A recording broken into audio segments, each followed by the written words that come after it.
Gyanodaya academy में आप सभी का स्वागत है। इसके पहले के वीडियो में हमने एनसीईआरटी क्लास 6 ज्योग्राफी के चैप्टर 1 यानी सौर मंडल में पृथ्वी पे विस्तार से चर्चा किया था। आज के इस वीडियो में हम उस चैप्टर में दिए गए प्रश्न और उनके उत्तर पे विस्तार पूर्वक चर्चा करेंगे। इस अध्याय में जो प्रश्न दिए गए हैं ये 3 भाग में विभाजित हैं, जिसमें पहला भाग जो है वो है लघु उत्तरीय यानी शॉर्ट आंसर। दूसरा जो भाग है वो है ट्रू और फॉल्स यानी सही और गलत। और तीसरा जो भाग है वो है फिल इन द ब्लैंक्स यानी खाली स्थान की पूर्ति। तो आइए पहले भाग यानी शॉर्ट आंसर पे हम लोग आते हैं। इस भाग में दिया गया जो पहला प्रश्न है वो है ग्रह और तारों में क्या अंतर है, यानी प्लैनेट और स्टार्स में क्या अंतर है, क्या डिफरेंस है। तो आइए देखते हैं हम इसका उत्तर कि ग्रहों के पास ना तो अपना प्रकाश होता है और ना ही ऊष्मा, जबकि तारों के पास अपना प्रकाश और ऊष्मा दोनों होता है। इसके पहले की वीडियो में हम चर्चा कर चुके हैं कि जो प्लैनेट होते हैं उनके पास ना तो अपना प्रकाश यानी लाइट और ना तो हीट यानी ऊष्मा होता है, जबकि तारों के पास अपना प्रकाश और अपना ऊष्मा दोनों होता है। तो आमतौर पे प्लैनेट यानी ग्रह और स्टार्स यानी तारों में यही अंतर पाया जाता है। आते हैं दूसरे प्रश्न की ओर। तो सौर मंडल से आप क्या समझते हैं, यानी सोलर सिस्टम से आप क्या समझते हैं। आइए इसका उत्तर देखने का प्रयत्न करें कि सौर मंडल सूर्य को लेके 8 ग्रह, उपग्रह, क्षुद्र ग्रह तथा उल्का पिंड को संयुक्त रूप से सौर मंडल कहते हैं। अब सौर मंडल हम किसे कहेंगे, तो सौर मंडल सूर्य को लेके 8 ग्रह, उपग्रह, क्षुद्र ग्रह और उल्का पिंड को संयुक्त रूप से हम सौर मंडल कहते हैं। अब आते हैं अपने तीसरे प्रश्न की ओर कि सूर्य से उनकी दूरी के अनुसार सभी ग्रहों के नाम लिखें। अब सन है जो सूर्य है उससे दूरी बढ़ने के अनुसार कौन कौन ग्रह आते हैं उसके नाम इस प्रश्न में लिखने हैं। तो जो सूर्य से सबसे नजदीक का ग्रह है वो है बुध यानी मरकरी। उसके दूसरे स्थान पे आता है शुक्र यानी वेनस। तीसरे स्थान पे आती है अपनी पृथ्वी यानी अर्थ। चौथे स्थान पे आता है मंगल यानी मार्स। 5वें स्थान पे आता है बृहस्पति यानी जुपिटर। 6ठे स्थान पे आता है शनि यानी सैटर्न। 7वें स्थान पे आता है अरुण यानी यूरेनस। और सबसे आखिरी और अंतिम स्थान पे आता है वरुण यानी नेपच्यून। तो सूर्य से सबसे जो नजदीक का ग्रह है वो है बुध और सबसे जो अंतिम ग्रह है, सबसे दूर है जो 8वां ग्रह है वो है वरुण यानी नेपच्यून। और हमारी जो पृथ्वी है सूर्य से दूरी के अनुसार तीसरे स्थान पे आती है। अब आते हैं चौथे प्रश्न में कि पृथ्वी को अद्भुत ग्रह क्यों कहा जाता है। अभी तक जितने भी शोध हुए हैं उसके अनुसार मात्र पृथ्वी यानी अर्थ ही ऐसा प्लेनेट है, ऐसा ग्रह है जिस पे जीवन मौजूद है। इसके अलावा पूरे ब्रह्मांड में अभी तक ऐसा कोई ग्रह नहीं ढूंढा गया जिस पे जीवन मौजूद हो। हालांकि शोध बरकरार है, आने वाले कल में, आने वाले वक्त में हो सकता है कि हमें ऐसा कोई प्लैनेट मिल जाए जिस पे जीवन मौजूद हो, लेकिन अभी तक केवल पृथ्वी ही एक ऐसा ग्रह है जिस पे जीवन मौजूद है। और यही कारण है कि इस ग्रह को अद्भुत ग्रह कहा जाता है। अब आते हैं 5वें क्वेश्चन की ओर। हम हमेशा चंद्रमा के केवल एक ही भाग को क्यों देख पाते हैं। पृथ्वी से हम जब भी चंद्रमा को देखते हैं तो हमें केवल उसका एक ही भाग दिख पाता है। चंद्रमा पृथ्वी का एकमात्र उपग्रह है जो पृथ्वी का चक्कर लगाता है। इसके पहले की वीडियो में हम चर्चा कर चुके हैं कि उपग्रह क्या होते हैं। तो उपग्रह वो होते हैं जो प्लैनेट यानी ग्रहों का चक्कर लगाते हैं। और उपग्रह 2 प्रकार के होते हैं, एक प्राकृतिक यानी नेचुरल और दूसरा उपग्रह जो मानव निर्मित होते हैं। तो चंद्रमा के केवल एक ही भाग को हम पृथ्वी से देख पाते हैं, क्योंकि चंद्रमा पृथ्वी का एक चक्कर 27 दिनों में और अपने अक्ष पे भी एक घूर्णन 27 दिनों में पूरा करता है। यही कारण है कि हम पृथ्वी से चंद्रमा के केवल एक भाग को देख पाते हैं और उसके अपोजिट भाग को हम पृथ्वी से कभी नहीं देख पाते। उसके बाद इस भाग का आखिरी प्रश्न, छठा प्रश्न कि ब्रह्मांड क्या होता है, अब यूनिवर्स क्या होता है। तो इसके पहले हमने चर्चा किया था पहले के वीडियो में कि लाखों आकाशगंगाएं मिलके ब्रह्मांड का निर्माण करती हैं और करोड़ों तारों के मिलने से आकाशगंगा का निर्माण होता है। इस अनुसार इस प्रश्न का उत्तर ये होगा कि लाखों आकाशगंगा के समूह को हम ब्रह्मांड कहते हैं, यानी लाखों आकाशगंगा के समूह को सरल शब्दों में ब्रह्मांड यानी यूनिवर्स कहा जाता है। आप इसका स्क्रीनशॉट ले लें।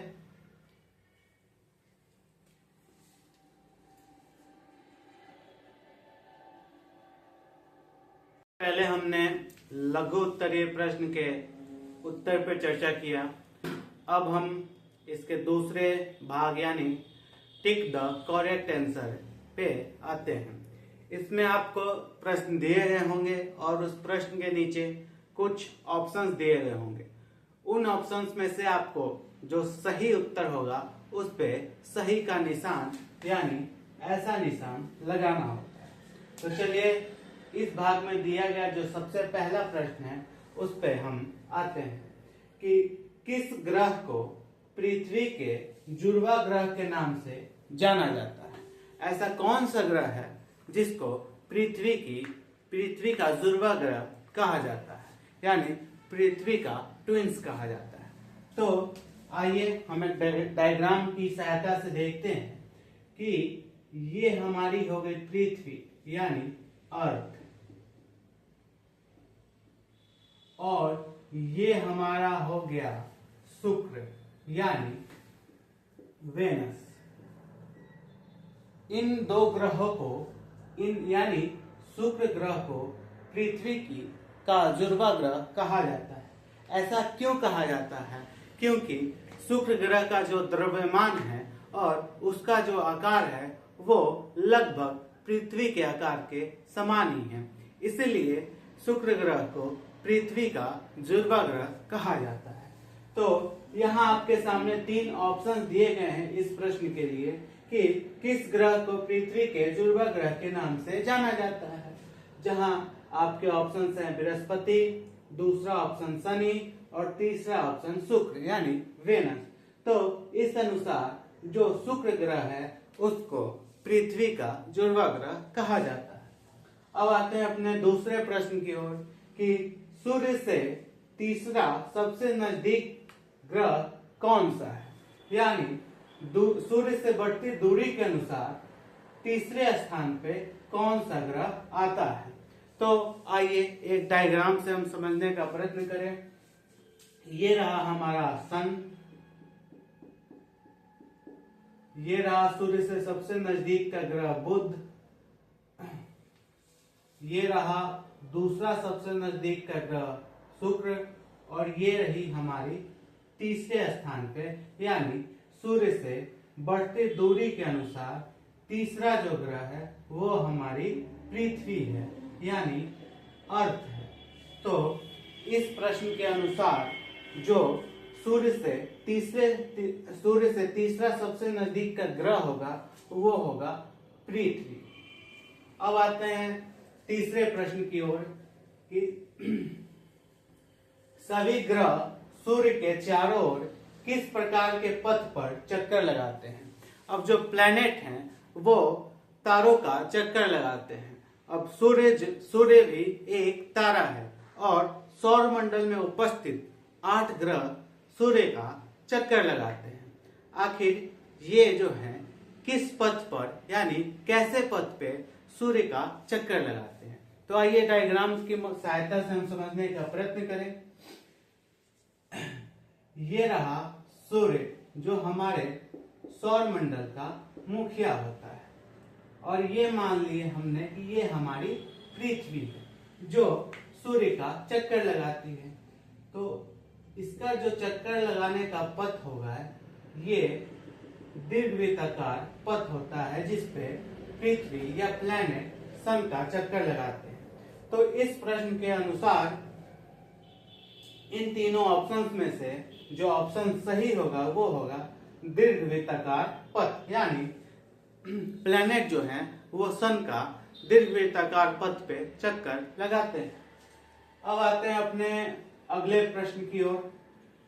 प्रश्न नंबर 5, ध्रुव तारे से किस दिशा का ज्ञात होता है? इसके पहले वाली वीडियो में हमने चर्चा किया था कि ध्रुव तारे को उत्तरी तारा कहा जाता है। इस अनुसार ध्रुव तारे को ध्रुव तारे से उत्तर दिशा का पता लगता है। एक डायग्राम की सहायता से हम समझने का प्रयत्न करें तो ये मान लिया ये अर्थ है यानी पृथ्वी है, और यहाँ पे कोई व्यक्ति खड़ा है।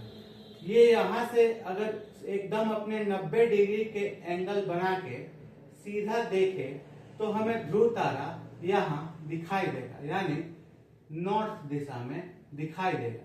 यही कारण है कि ध्रुव तारे को उत्तरी तारा कहते हैं और इससे उत्तर दिशा का पता लगाया जाता है। प्राचीन काल में जब दिशा सूचक यंत्र यानी कंपास का आविष्कार नहीं हुआ था, तब प्राचीन काल में जो लोग रहते थे वो इसी तारे को देख के उत्तर दिशा का पता लगाते थे, और उत्तर दिशा के पता लगाने के पश्चात उन्हें अन्य दिशाओं का ज्ञात हो जाता था। अब आते हैं इस भाग के 5वें प्रश्न यानी सबसे अंतिम प्रश्न पे कि क्षुद्र ग्रह यानी एस्ट्रॉयड किन कक्षाओं के बीच पाए जाते हैं? जो क्षुद्र ग्रह होते हैं, एस्ट्रॉयड होते हैं, वो मंगल और बृहस्पति के बीच में पाए जाते हैं। एक डायग्राम की सहायता से हम समझने का प्रयत्न करें तो ये मान लिया हमारा सन, ये बुध, ये शुक्र, ये पृथ्वी, ये मंगल। उसके बीच में यहाँ आपको क्षुद्र ग्रह की पेटी दिखेगी। इसके बाद यहाँ बृहस्पति, शनि, तब अरुण और उसके बाद अंतिम ग्रह वरुण आता है। तो इस प्रश्न के अनुसार क्षुद्र ग्रह किन कक्षाओं के बीच पाया जाता है? तो यहाँ पे मंगल और बृहस्पति ग्रह के बीच में इस पेटी में क्षुद्र ग्रह यानी एस्ट्रॉयड पाया जाता है। तो आइए अब आप इसका स्क्रीनशॉट ले लें, तत्पश्चात हम फिल इन द ब्लैंक्स भाग की ओर बढ़ेंगे।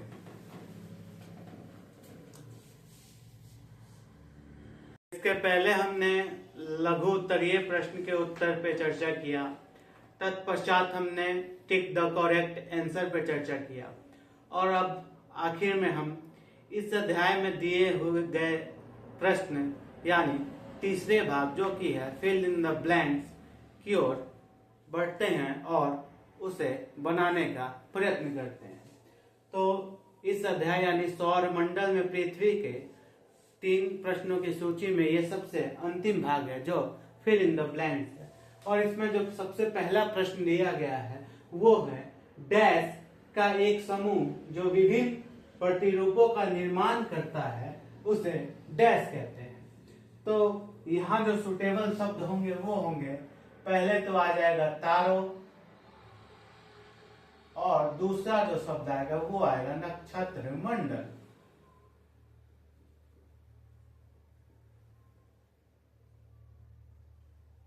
यानी तारों का एक समूह जो विभिन्न प्रतिरूपों का निर्माण करता है उसे नक्षत्र मंडल कहते हैं।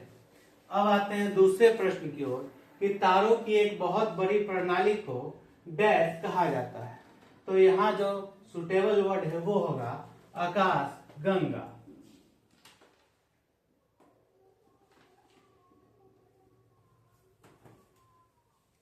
तो तारों की एक बहुत बड़ी प्रणाली को आकाशगंगा कहा जाता है।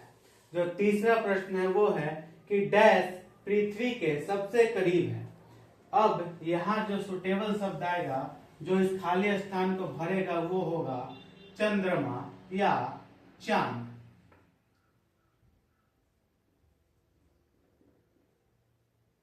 तो चंद्रमा या चांद पृथ्वी के सबसे करीब स्थित है। चौथा जो प्रश्न है वो है डैश सूर्य से तीसरा सबसे नजदीक का ग्रह है। अब यहाँ जो सुटेबल शब्द आएगा, जो इस खाली स्थान को भरेगा, वो आ जाएगा अपना पृथ्वी। यानी पृथ्वी सूर्य से तीसरा सबसे नजदीक का ग्रह है। और इस भाग के अंतिम प्रश्न, पांचवें प्रश्न की ओर हम बढ़ते हैं कि ग्रहों के पास अपनी डैश तथा डैश नहीं होती है। यहाँ जो सुटेबल शब्द आएंगे कि ग्रहों के पास अपना प्रकाश यानी लाइट तथा ऊष्मा यानी हीट नहीं होता है। तो ग्रहों के पास अपनी प्रकाश तथा ऊष्मा नहीं होती है। तो इस वीडियो में बस इतना ही। बहुत जल्द मिलता हूं आपसे इस क्लास 6 ज्योग्राफी के अगले अध्याय, जिसका नाम है ग्लोब, अक्षांश और देशांतर। तो बहुत जल्द आपसे मुलाकात होती है। तब तक के लिए राधे राधे।